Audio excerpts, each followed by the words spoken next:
Solo levelling का एक नया वीडियो लेके लौट आया हूँ। दोस्तों आज का ये वीडियो बहुत बहुत बढ़िया होने वाला है, क्योंकि आज के वीडियो में हम जिन को कार्टेनन टेम्पल यानी डबल डंजन के अंदर जाते हुए देखेंगे। डबल डंजन टेम्पल का जो आर्क होगा इसको शायद 2 या 3 वीडियो में मैं कंप्लीट कर दूंगा। अगर आपको सबसे पहले कार्टेनन टेम्पल यानी डबल डंजन के स्टोरी देखना है, कंप्लीट करना है, तो मेरे चैनल को सब्सक्राइब कर लो और बेल आइकन दबा दो। और एक अनाउंसमेंट, मेरे जो बंगाली चैनल के बारे में बोला था वो कंप्लीट हो चुका है, लेकिन अभी उसमें कोई वीडियो नहीं है। मैं डिस्क्रिप्शन में लिंक दे रहा हूँ। अगर उसमें 1.5 के सब्सक्राइबर कंप्लीट होते हैं, उसके बाद सोलो लेवलिंग के ही जो जिनबू के सारे शैडोज है उसके बारे में उसमें एक बहुत डिटेल वीडियो आएगी। तो जाके मेरे बंगाली चैनल को भी सपोर्ट करो, जाओ और सब्सक्राइब करो। पिछले वीडियो में हमने देखा था जापान में एक बहुत ही खतरनाक S rank dungeon gate open होता है। उस गेट को रोकने के लिए एक रशियन हंटर यूरी ऑर्लोव को लाता है।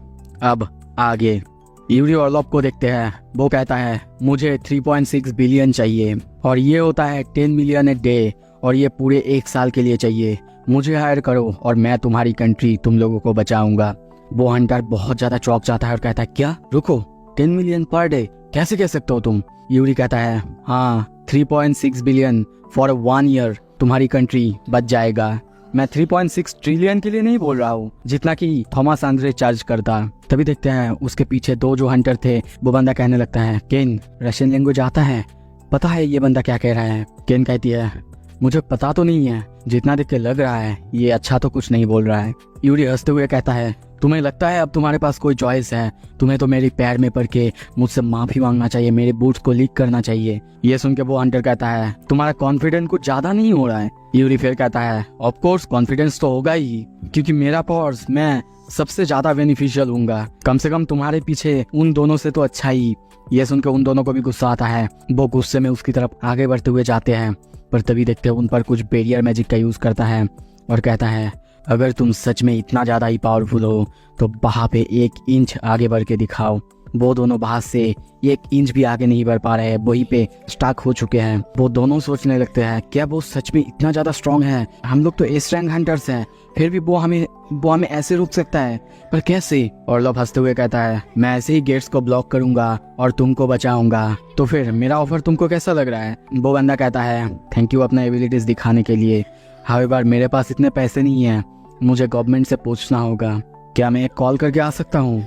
सीन शिफ्ट होता है जिन के हाउस में। देखते हैं जिन बाहर जाने के लिए रेडी हो रहा है। उसकी मम्मी कहती है जिन, मुझे तुम्हारे बारे में चिंता करने की जरूरत नहीं है ना? ये सुन के जिन थोड़ा सा चौंकता है और तभी स्माइल करते हुए कहता है ऑफ कोर्स नॉट मम्मी, मेरा बस एक अपॉइंटमेंट है, उसी के लिए जाना है, मैं जल्दी ही लौट आऊंगा मम्मी। तभी उस की के डिस्क्रिप्शन को देखते हैं, उसमें अभी सिर्फ टाइम बचा हुआ है 1 मिनट 2 सेकेंड। ऐसे ही करते करते टाइम गुजरता जाता है और फाइनली वो टाइम आ जाता है जब वो की अपना लोकेशन रिवील करता है। सीन शिफ्ट होता है, हम जिन्हा की स्कूल में देखते हैं। उस जगह पर और एक नया गेट को देखते हैं जो कि नया अपीयर हुआ है। वहीं पे हंटर एसोसिएशन के लोगों को देखते हैं। वो लड़की पहले कहती है सर ये एरिया रेस्ट्रिक्टेड है, आप कहाँ आ रहे हो?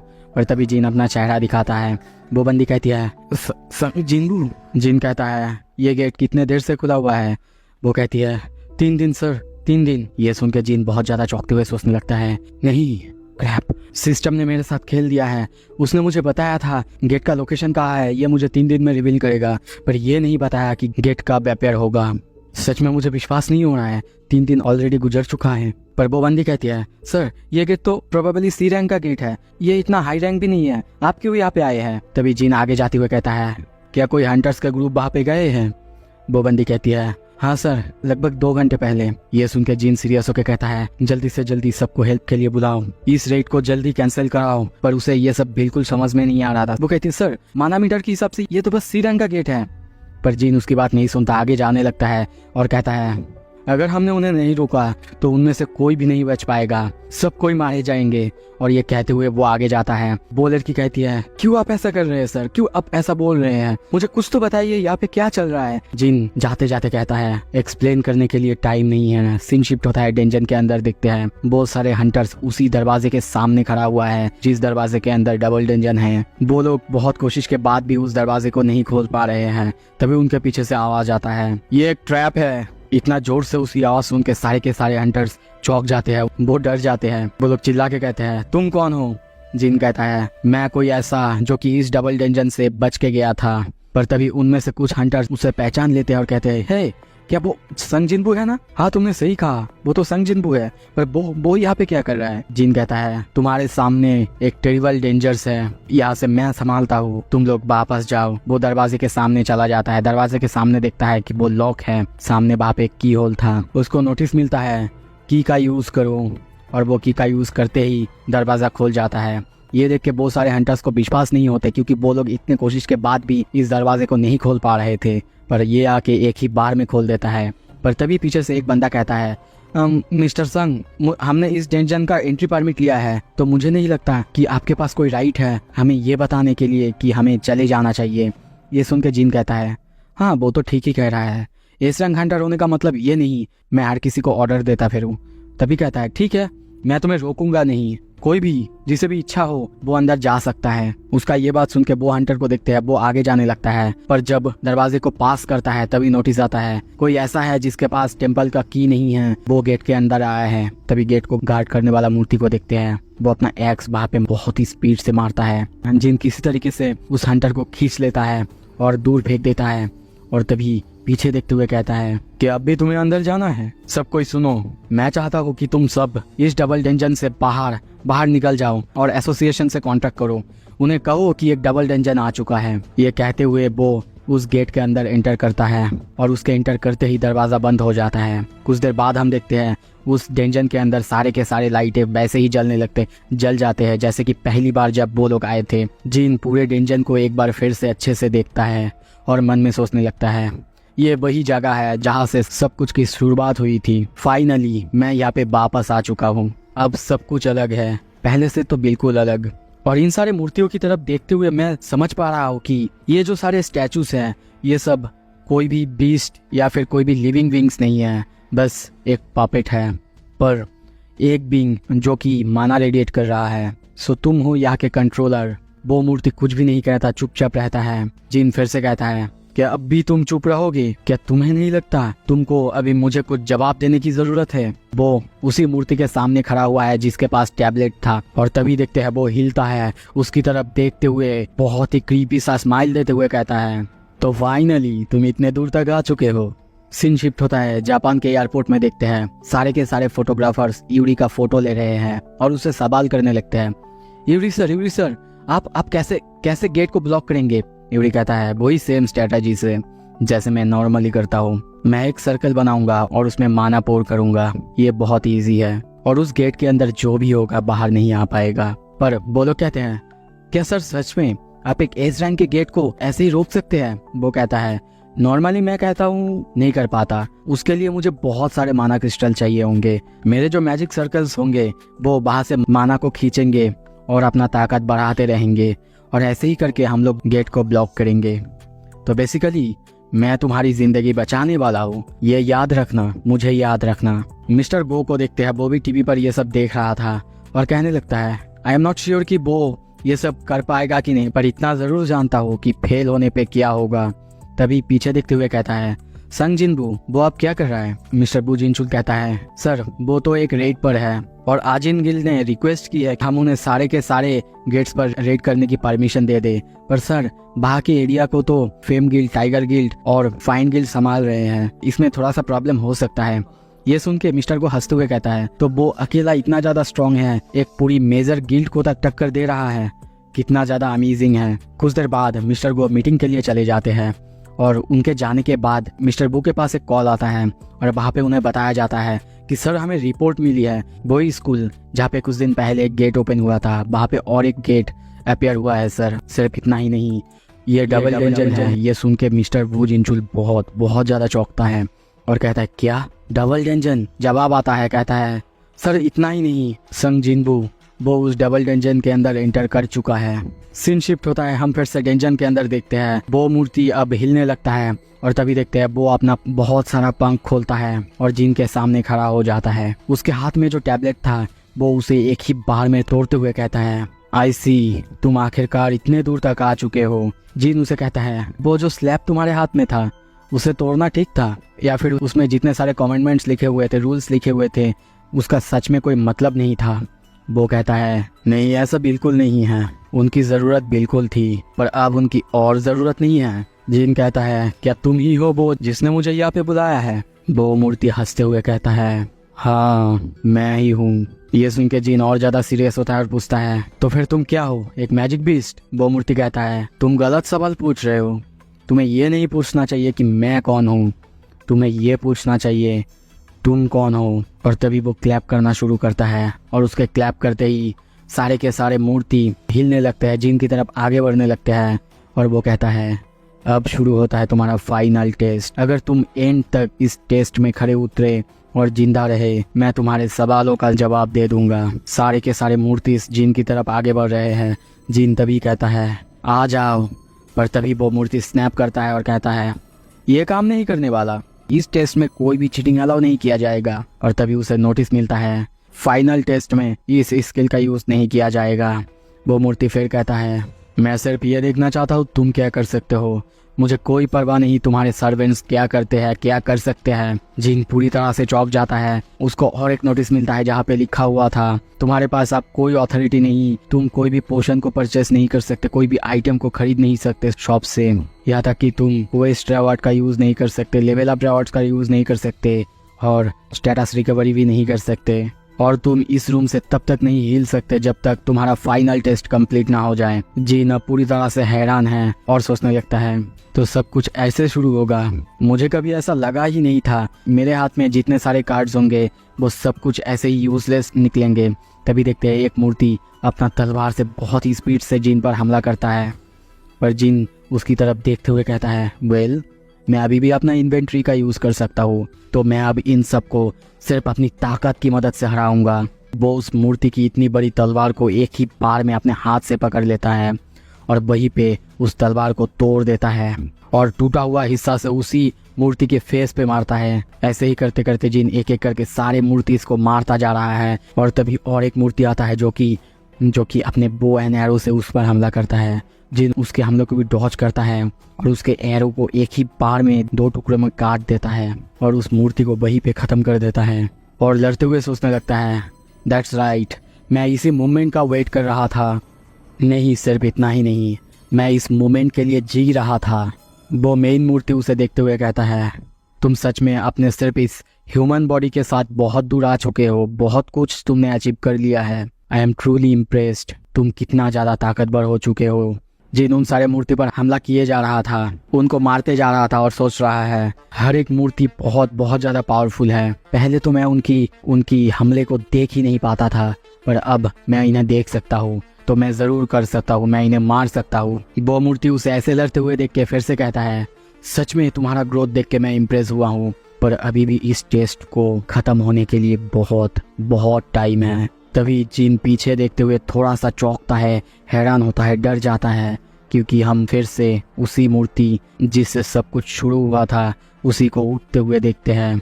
वो खड़ा होता है और जिन की तरफ देखते हुए स्माइल करने लगता है। वो मूर्ति फिर से हंसते हुए कहता है भगवान की पूजा करने की टाइम अब आ चुका है। सीन शिफ्ट होता है, हम मिस्टर गो को किसी के साथ मीटिंग में देखते हैं। वो बंदा एक डॉक्यूमेंट को आगे करते हुए कहता है ये कॉन्ट्रैक्ट है, जेजू आइलैंड में जितने भी सारे एसेंस स्टोन मिले हैं उसको हम गिव अप करते हैं। ये सुन के मिस्टर गो पूरी तरह से चौंकता है और कहता है पर क्यों? उस बंदे को देखते हैं, ये और कोई नहीं मात्सुमोतो यानी जापानीज हंटर एसोसिएशन का चेयरमैन है। वो कहता है इसके बदले में हम संग जिनबू को हायर करना चाहते हैं। ये सुन के मिस्टर गो थोड़ा सा हंसते हैं और कहते हैं आई एम सॉरी, पर आपको शायद ये नहीं पता जिन हमारे हंटर एसोसिएशन के साथ एफिलिएटेड नहीं है। ये सुन के वो कहता है हाँ ये मैं जानता हूँ, पर आप लोगों के बिना हम उससे कांटेक्ट नहीं कर सकते।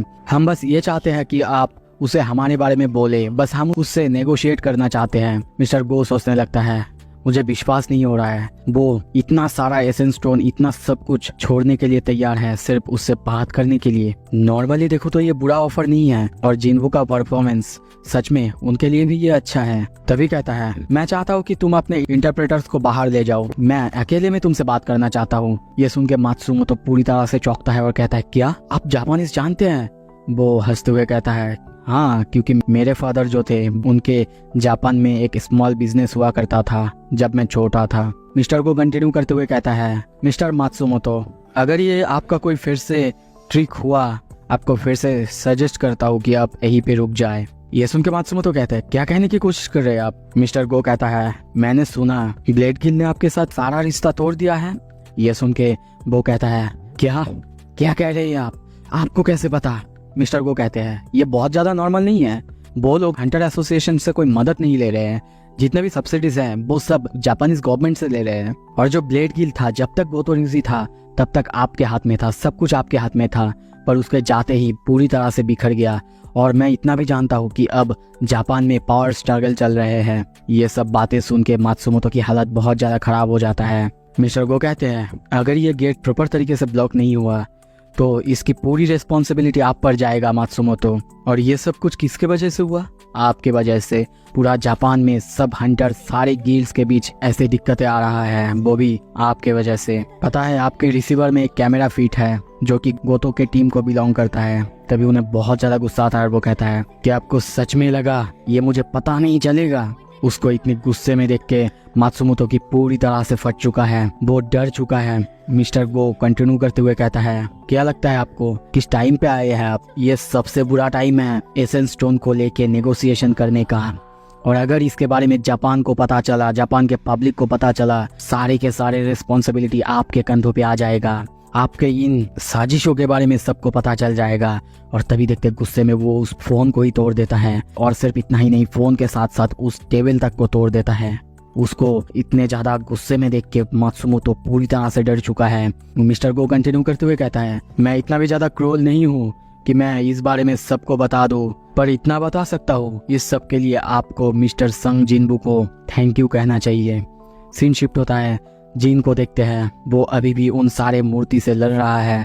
जितना वो उनको मारे जा रहा है, वो मूर्ति बार बार उसके तरफ आते ही जा रहा है। और इतना ही नहीं, उसके पीछे वो बड़ा वाला मूर्ति वो भी है उसके पीछे। और तभी देखते हैं वो अपने कमांडर टच की यूज करके अपने सामने जितने भी मूर्ति थे उनको पिचका के एक बॉल की शेप दे देता है। और जो बड़ा वाला मूर्ति यानी गॉड का मूर्ति है उसकी बीम से बचता है। तभी उसे नोटिस मिलता है द कमांडर टच वो अब अपने फाइनल फॉर्म तक पहुंच चुका है। उसका नाम है द कमांडर्स ऑथोरिटी। वो मूर्ति अब तक जिन के ऊपर अपने बीम से अटैक किया जा रहा था। जिन भी किसी तरीके से उसके अटैक को डॉज करे जा रहा है। जिन सोचता है ये बहुत क्लोज था, मैं अभी भी इतने पावरफुल होने के बाद भी इस बीम के डायरेक्ट अटैक से नहीं बच सकता, तो मुझे ज़रूर कुछ करना होगा। मुझे सबसे पहले उससे ही छुटकारा पाना होगा। और तभी देखते हैं वो अपना स्किल स्पीड का यूज़ करता है। दूसरी तरफ वो मूर्ति जिन को अपनी तरफ आते हुए देख के वहाँ पे उसके ऊपर अपने पैर से बहुत ही ज़ोर से किक करता है। पर जब तक वो किक करता तब तक जिन वहाँ से निकल चुका है, उसकी तरफ आने लगता है। ये देख के वो मूर्ति भी चौंकता है, पर फिर से वो अपने लाइट बीम लेज़र बीम की यूज़ करने लगता है। पर तभी देखते हैं जिन उसके ऊपर अपना कमांडर्स ऑथोरिटी स्किल का यूज़ करता है और सोचने लगता है इसका यूज़ करके मैं उसे सबसे पहले उसकी जो ब्लाइंड स्पॉट है वहाँ पे जाऊँगा, द कमांडर्स ऑथोरिटी। पर जब वो अपने कमांडर्स ऑथोरिटी का यूज़ करता है, थोड़ा सा यूज़ में ही हम देखते हैं वो मूर्ति पूरी तरह से हिल जाता है और उसका लेज़र बीम वो भी डिफ्लेक्ट हो जाता है। ये देख के जिन भी बहुत ज़्यादा हैरान है कि उसने अपनी पूरी ताकत भी नहीं लगाई थी, तभी उसके कमांडर्स ऑथोरिटी ने इतना ज़्यादा काम किया, इसमें इतना ज़्यादा ग्रेविटेशनल फोर्स आ चुका है। सच में अपग्रेड होने के बाद अब इसमें बहुत ज़्यादा डिफरेंस आ चुका है। तभी उसे देखते हैं वो मूर्ति के ऊपर चढ़ चुका है। वो मूर्ति भी उसे अपने कंधे पर देख के थोड़ा सा चौंका हुआ है। तभी जिन अपने म्यूटिलेशन पावर का यूज़ करता है और उस मूर्ति के फेस पर बहुत सारा स्लैश करता है। पर तभी वो सामने देख के पूरी तरह से चौंकता है, क्योंकि उसकी म्यूटिलेशन अटैक से उस मूर्ति को कुछ भी नहीं हुआ था, चेहरे पे कुछ ही स्क्रैचेस आए थे। ये देख के जिन हैरान होकर सोचने लगता है, डीमन किंग के डैगर से अगर मैं किसी के ऊपर भी हमला करूं, किसी भी चीज के ऊपर, वो एकदम से स्लैश हो जाता है, पर इससे तो इसे सिर्फ स्क्रैच ही आए हैं। और तभी देखते वो जाम करते हुए सोचने लगता है, कोई बात नहीं, अगर मैं स्लैश नहीं कर सकता तो मैं उस पर अपना ब्रूटल फोर्स का यूज़ करूंगा और उसके जो दरारें हैं उस पर अपनी ताकत से मारूंगा। और तभी देखते हैं वो जाके उस मूर्ति के जो दरारें हैं वो वहाँ पे पकड़ता है और अपने पंच में बहुत ज़्यादा माना और बहुत ताकत का यूज़ करके एक बहुत ही जोरदार पंच उसके फेस पे मारता है, जिससे देखते हैं गॉड की मूर्ति की हालत बहुत ज़्यादा ख़राब हो जाता है, इतना कि वहाँ पे बहुत ज़्यादा डेंट पड़ जाता है। अब बस इस इमेज को, इस पैनल को देखो, समझ जाओगे उसकी क्या हालत है। ये देख के मेन मूर्ति कहता है, मैंने कभी सोचा नहीं था वो मेरे इतने सुंदर क्रिएशन के ऊपर ऐसा अटैक यूज़ करेगा। और तभी जिन को देखते हैं वो एक के बाद एक उस मूर्ति के ऊपर पंच किए जा रहा है और सोचने लगता है अब मैं तुम्हें दिखाता हूँ लेवल 103 जाने का मतलब क्या होता है। और तभी एक और पंच मारता है। ये पंच इतना ज्यादा खतरनाक था कि उसका शॉक वे पूरे डेंजर में गूंज जाता है और इस एक पंच के वजह से वो मूर्ति वहीं पे जमीन पे गिर जाता है। वहाँ पे बहुत ज्यादा बड़ा सा एक गड्ढा हो जाता है। पर जब जिन नीचे उतरता है तब अपने सामने 3 और छोटे छोटे मूर्ति को देखता है। पर तभी उन पर अपना कमांडर्स ऑथोरिटी का यूज़ करता है, जिससे हम देखते हैं वो सारे मूर्ति वहीं पे जमीन पे एक ही बार में पिचक जाते हैं। जिन अब आगे जाने लगता है और उन सबको हराने के बाद सोचने लगता है इस बैटल की वजह से लगता है मैं और ज़्यादा पावरफुल हो रहा हूँ। तभी वो मूर्ति सामने से आके क्लैप करने लगता है और कहता है इम्प्रेसिव। जिन कहता है तुम्हें तो अपना प्रॉमिस पूरा करना है। पर वो मूर्ति हंसने लगता है और कहता है ये टेस्ट अब तक खत्म नहीं हुआ है, क्या तुम्हें दिखाई नहीं दे रहा है, मैं अभी भी यहाँ पे हूँ। और तभी जिन को और एक नोटिस मिलता है, एक अर्जेंट क्वेस्ट। वो मूर्ति कहता है मैं हूँ तुम्हारा फाइनल टेस्ट। नोटिस में लिखा हुआ था तुम्हारा हार्ट बीट करना स्टॉप कर देगा अगर तुमने इसे 10 मिनट के अंदर नहीं हराया तो। जिन उस मूर्ति की तरफ देखते हुए कहता है कौन हो तुम। टाइम बचा हुआ है 9 मिनट 58 सेकेंड। और तभी देखते हैं जैसे उसे नॉर्मली नोटिस मिलता है वैसे लिखा आता है आई एम प्रीटी श्योर मैंने तुम्हें पहले भी कहा है ये एक सिली क्वेश्चन है, पर मैं तुम्हें जवाब दे देता हूँ। तुम्हें जानना है ना मैं कौन हूँ। मैं हूँ आर्किटेक्ट ऑफ द सिस्टम। मैं ही हूँ वो जिसने इस पूरे सिस्टम को बनाया है। वो जैसा बोलता है जिन के नोटिस में भी वैसा ही लिखा हुआ आता है। लास्ट में वो कहता है कि अब तुम्हें मेरे जवाब सुन के सेटिस्फेक्शन मिला, और जिन के नोटिस में भी वही लिखा हुआ आता है। सो इसी के साथ ये एपिसोड यहाँ पे ख़त्म करते हैं। अगला एपिसोड जल्दी लाने की कोशिश करूँगा। देखने के लिए बहुत बहुत शुक्रिया।